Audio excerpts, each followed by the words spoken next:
Saudara-saudari yang terkasih, berkah dalam. Sudahkah kita memberi senyum hari ini? Kamis 13 April 2023. Hari Kamis dalam Oktav Paskah.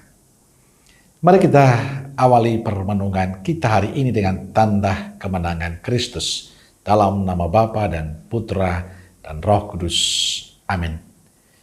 Permenungan kita hari ini diambil dari Injil Lukas bab 24 ayat 35 sampai 48. Lalu kedua orang itu pun menceritakan apa yang terjadi di tengah jalan dan bagaimana mereka mengenal Dia pada waktu Ia memecah-mecahkan roti.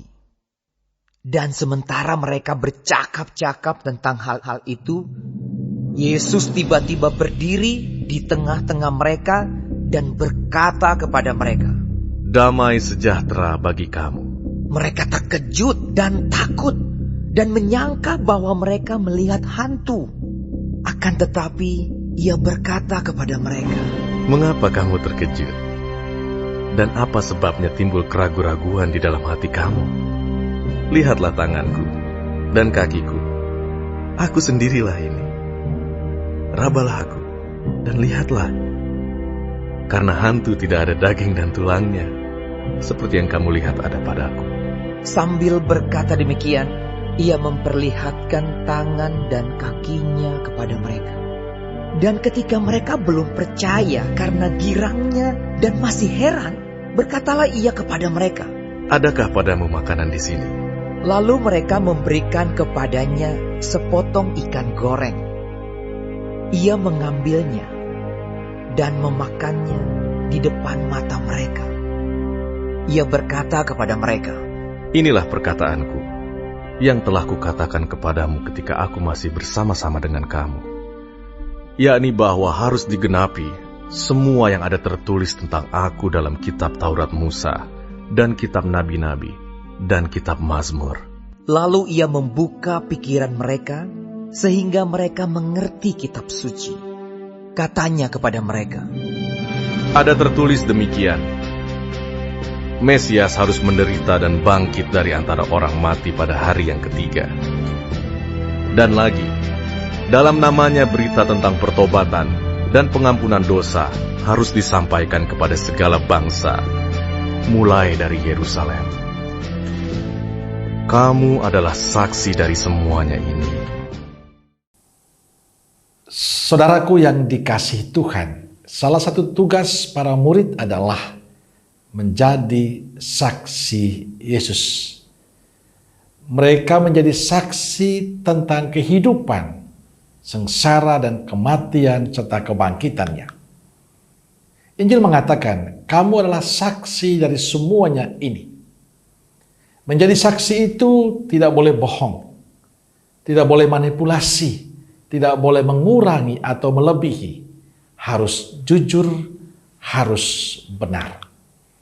Menjadi saksi tentang Yesus berarti mengatakan apa yang mereka lihat, yang mereka kenal, mereka alami, yang mereka rasakan, mereka tahu tentang Yesus. Dan para murid melakukan semuanya dengan baik dan benar. Tugas ini sekarang menjadi tugas kita, Anda dan saya. Kita dipanggil sebagai murid Kristus untuk mengembangkan tugas para murid ini menjadi saksi kasih Kristus dalam kehidupan kita.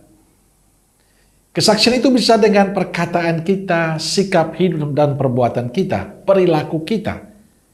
Namun yang paling penting adalah mengalami kesatuan hati dengan Kristus. Kunci menjadi saksi Kristus adalah mengalami perjumpaan pribadi dengan Kristus yang terus-menerus dilakukan oleh kita.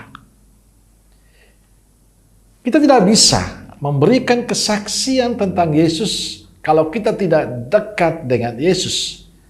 Karena yang akan kita sampaikan, yang kita wartakan adalah tentang Yesus yang baik, Yesus yang penuh kasih, Yesus yang mengalami kebangkitan. Yesus berpesan, kamu adalah saksi dari semuanya ini. Pesan tidak hanya untuk para murid, tapi juga untuk kita. Maka tidak ada alasan bagi kita sebagai muridnya untuk tidak melakukan tugas mulia ini.